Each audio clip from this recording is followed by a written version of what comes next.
নমস্কার। Enumeration form বা SIR এর ফর্ম বিএলওকে জমা দেওয়ার পর বিএলওকে সেই ফর্মটা অনলাইনে বিএলও অ্যাপের মাধ্যমে আপলোড করতে হয়। এবার বিএলও ফর্মটা আপলোড করলো কিনা সেই স্ট্যাটাসটা আপনারা কিন্তু অনলাইনে চেক করতে পারবেন। সেই নিয়ে আমি অলরেডি ভিডিও বানিয়েছি। এবার স্ট্যাটাস চেক করার পর অনেকে মন্তব্য করেছেন বা কমেন্ট করেছেন, যেখানে দেখা যাচ্ছে তাদের ফোন নাম্বারটা বিএলও ভুল ইনপুট করে দিয়েছে। তাহলে এই মুহূর্তে আমি কি করব?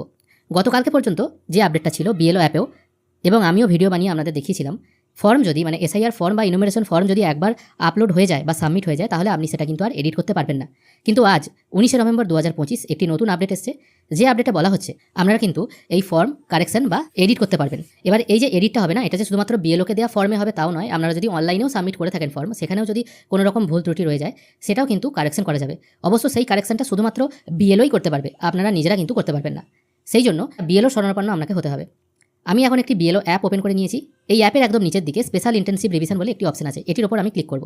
এখানে ক্লিক করার পর প্রথমে আপনাকে ল্যাঙ্গুয়েজ সিলেক্ট করতে হবে, তারপর সাবমিট করতে হবে। সাবমিট করার পর এখানে টোটাল 5টা অপশন ওপেন হয়ে যাচ্ছে।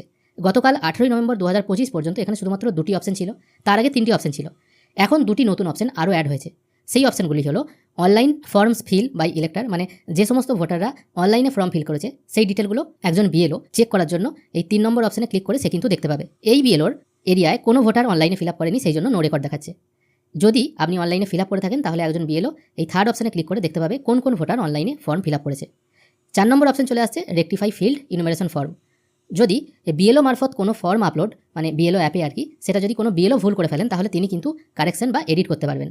অনলাইন ফর্মের ক্ষেত্রেও এই একই নিয়ম আছে। অনলাইনেও কেউ যদি ভুল ডকুমেন্টস আপলোড করে দেয় বা ভুল ফর্ম সাবমিট করে দেয়, সেক্ষেত্রেও কিন্তু একজন বিএলও অনলাইনে ফিল আপ করা ফর্ম ভোটারদের দ্বারা সেগুলোও কিন্তু কারেকশন করতে পারবে। ভোটাররা পারবে না, শুধুমাত্র বিএলওরাই পারবে। কারেকশন করার জন্য এই 4 নম্বর অপশনটাই আমি ক্লিক করছি।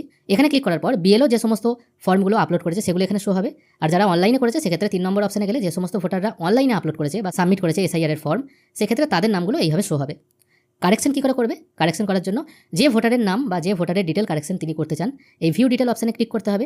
অনলাইনে যারা ফিল আপ করেছে তাদের ক্ষেত্রেও এই একই ইন্টারফেস ওপেন হয়ে যাবে। এখানে দেখুন কী কী ডিটেল আছে, যেগুলো বিএলওকে এবং সাধারণ মানুষকে প্রত্যেককেই ফিল আপ করতে হয়। এখানে বলা হয়েছে প্রথমে ডেট অফ বার্থটা আপনি কারেকশন করতে পারবেন, আধার নাম্বার, ফোন নাম্বার। ম্যাক্সিমাম ক্ষেত্রে অনলাইনে যখন স্ট্যাটাস চেক করছেন তখন সেখানে শুধুমাত্র ফোন নাম্বারটাই শো হচ্ছে, বাদবাকি কোনো ডিটেল কিন্তু শো হচ্ছে না।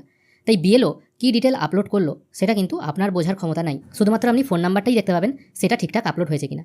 নর্মালি ইনুমারেশন ফর্মে যেগুলো থাকে date of birth, Aadhaar number, phone number, বাবার নাম বাবার ভোটার কার্ড নাম্বার, মায়ের নাম মায়ের ভোটার কার্ড নাম্বার এবং স্ত্রীর নাম স্ত্রীর ভোটার কার্ড নাম্বার, এই সমস্ত ডিটেল একজন বিএলও কিন্তু এডিট করতে পারবে এবং রিসাবমিট করতে পারবে। বিএলও নিজেও যদি ভুল করে থাকে সেক্ষেত্রেও করা যাবে, এবং একজন ইলেক্টরও যদি ভুল ডকুমেন্টস আপলোড করে ফেলে সেক্ষেত্রেও কিন্তু বিএলও এডিট করতে পারবে। বারবার বলছি, এটা বিএলও করতে পারবে, আপনি নিজে কিন্তু পারবেন না। চলে আসছি একদম নিচের অপশানে। এখানে ওই ভোটার 2002 সালে এসআইআরে অংশগ্রহণ করেছিলেন কিনা সেটা এখানে শো হচ্ছে। এগুলো যদি কোনো বিএলও ভুল আপলোড করে দেয় বা একজন সাধারণ মানুষ যদি ভুল আপলোড করে দেয়, সেগুলোও কিন্তু বিএলও সংশোধন করতে পারবে। রিলেটিভের নাম এগুলোও চেঞ্জ করা যাবে। রিলেশনশিপ, যেটা মাদার এখানে দেওয়া আছে, মায়ের সাথে সম্পর্ক, সেটাও চেঞ্জ করা যাবে, বিএলও করতে পারবে না কি। আর এখানে এই যে ইনুমারেশন ফর্ম যেটা আপলোড করা হয়েছে বিএলও মারফত, সেটাও এখানে এডিট করা যাবে। এই এডিট বা আনম্যাপ অপশনে ক্লিক করলেই এই সমস্ত ডিটেলগুলো ওপেন হয়ে যাবে। কোনো অংশে কারসার সিলেক্ট করে আপনি যদি টাইপ করে দেন, নতুন ডিটেল এখানে আপলোড হয়ে যাবে। সেই সঙ্গে রিলেটিভের নাম, কেউ হয়তো মাকে ধরে এসআইআর করেছে, তার মনে হলো তার বাবাকে ধরে করতে, সেটাও এখান থেকে চেঞ্জ করা যাবে। বা বিএলও যদি ভুল করে ফেলে রিলেটিভের নামটা, সেক্ষেত্রেও চেঞ্জ করা যাবে। আর ইনুমারেশন ফর্ম যেটা আপলোড করতে হয় বিএলও মারফত, সেটাও কিন্তু এখানে কারেকশন করা যাবে। যদি অন্য কারোর ফর্ম হয়তো আপলোড করে ফেলেছে বিএলও ভুল করে, সেটাও করা যাবে।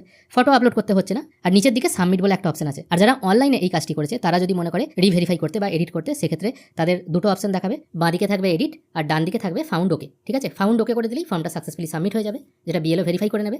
আর যদি কোনো কিছু ডিটেল ভুল হয়ে থাকে, এডিট করার দরকার হয়, তাহলে যে নির্বাচক বা যে ইলেক্টর অনলাইনে ফর্মটি সাবমিট করেছে তার ফোন নাম্বার তো এখানে দেখা যাবে, তার সাথে হয়তো যোগাযোগ করে নিতে পারে। এই ব্যাপারে আমি সঠিক তথ্য জানি না কিভাবে যোগাযোগ করা হবে তার সাথে। কেউ যদি অনলাইনে ফিল আপ করে থাকে, তার চিন্তার কোনো কারণ নেই। কোনো ভুল ডিটেল আপলোড করে দিলে আপনি আপনার বিএলওর সাথে যোগাযোগ করুন, তিনি আপনাকে সহায়তা করতে পারবেন। আশা করি এই ভিডিওর মাধ্যমে আপনারা বুঝতে পারলেন ইনুমারেশন ফর্ম অনলাইন কিংবা অফলাইনে যদি ভুল আপলোড হয়ে যায় সেক্ষেত্রে কী করে সংশোধন করবেন। ভিডিও যদি ভালো লেগে থাকে অবশ্যই একটি লাইক করবেন। ভিডিও দেখার জন্য অসংখ্য ধন্যবাদ। ভালো থাকবেন।